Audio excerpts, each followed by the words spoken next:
My name is Wuama Nkuraiya. I'm popularly known as Pascal.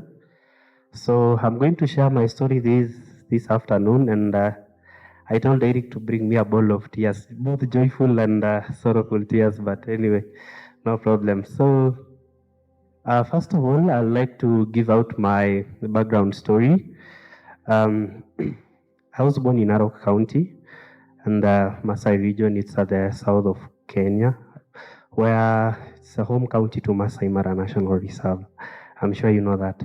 So how I found my life in EFAC, I'll just give a brief history of my family background, and I will continue to my journey with EFAC consequentially like that.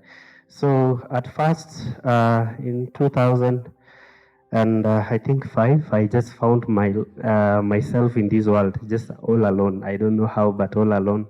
And yeah, it came to reality that when I started at least like understanding myself, I realized that I had no either both parents, the mother and the father. And I found myself with my grandmom.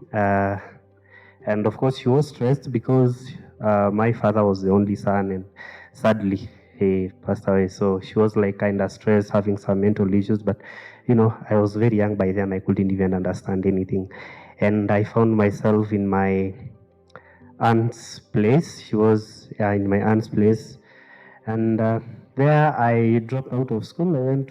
I don't even think I went to school really.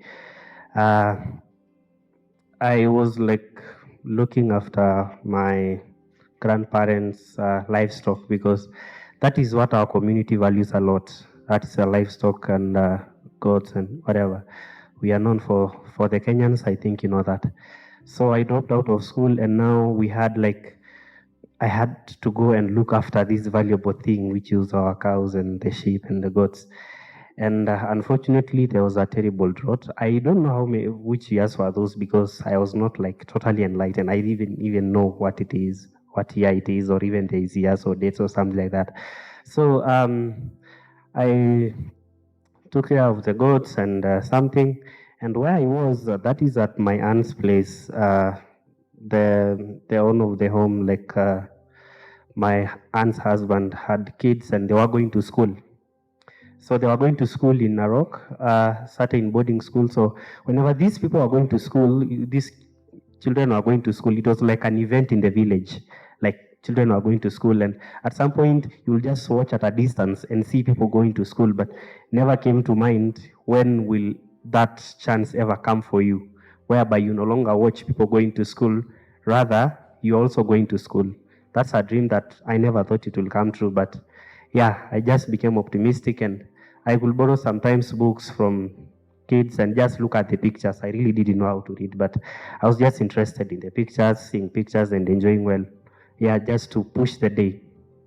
So at some point, I found myself in school, because why even people go to school up to now is because whenever you hear there is something, there is food, then people are going to school. I also became one of them. When I went to class 1, I think the class grew in terms of numbers, and now the teachers had to divide. The teachers have to divide, like we have, I think we were 100 and something, so the class was small, it couldn't accommodate all of us. I met a teacher. She was a teacher by then. She's called Hellen. And what made me like unique was, I think I was the only one who knew how to write my name. I think my name is kind of difficult, but so she couldn't understand. So I just wrote my name, and she spotted me and said, yeah, I want you to be in my class. And that's how the journey of education started. I went to school, and Hellen is a lady at Narok. She's a champion for women empowerment and girls empowerment. That's what she does for the community. Her project is mainly rescuing girls from FGM. That's a very that's a practice that's mostly done in our area. For the Kenyans, they know. And so she does that by having a rescue center for the girls. And now I was like a boy among very many girls. That also, you know, our community, we are like men chauvinist community. Like we've not yet valued women that much. So finding yourself in a space of where you have so many girls and so many ladies, of course, it wasn't uncomfortable for me, because life that I was living there was really better than the one I had before coming to Hellen's place. So I really didn't see if it's something bad either way. So Hellen took me to school, took all the years in class up to class 8, and now that is when the EFAC opportunity came. We were brought the forms and we filled the forms. We really didn't know what is EFAC. Honestly, we were just told that you will just be picked based on merit.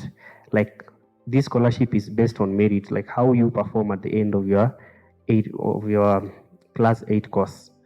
And yes, I was good in school and I believed in myself that I could make it. But I really didn't, I was not determined to join EFAC because it's like total darkness. You don't know what it is. Either way, we did that and we finished and the results came in and we were invited for an induction workshop at African Nazarene University. I remember the night before we came for the induction, I was very excited because I think it was my first time to come to Nairobi. Yeah, so we were excited and we went to African Nazarene University. That was the first time that I was told I was going to Makueni Boys High School. I really didn't mind because, yeah, this was an opportunity that everybody could learn to have. So we went to Makueni Boys and yes, life in EFAC as an EFAC scholar started there. And it has really been a very amazing journey because through the high school years, that is between 2017 to 2021, we've really had like a series of events that have really shaped me up to where I am today. So we had mentorship sessions, we had workshops that I think they shape the life of all EFAC scholars. Me in particular, I speak for myself. So finishing high school, I did Form 4 and did well, and I was admitted to JKUAT, that's Jomo Kenyatta University of Agriculture and Technology. I pursued public administration and leadership. So, but before that, we had a workshop at African Nazarene. I think it was almost for a month. It was a very impactful workshop, honestly, because we learned a lot. That was the first time that I got to interact with computers. I would like to run some simple computer programs. And yeah, I really loved computers since the start, but I didn't really know like when will I ever like acquire one.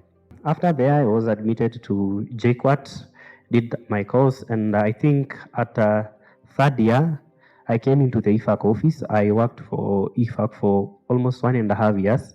And within that time, I think EFAC board sees these guys as employees, but I see them as my mentors. All of them, the entire EFAC office, they really shaped me to who I am today because I learned a lot, both in programs, operations, and that's why like I know almost all these EFAC scholars, and I really got a very important like skills that I'm even running my own programs right now. So I did that, and last year I graduated from university. I graduated from JKUAT, and even some of the EFAC staff came for my graduation, Eric and Miriam and the rest. And so it marked the journey of a lifetime because from being someone who would watch people going to school and to the person that you're wearing that graduation gown, it was really like a journey everyone will wish to take. Thank you for listening to my story. I hope it was impactful. So I really give thanks and yes, thank you so much.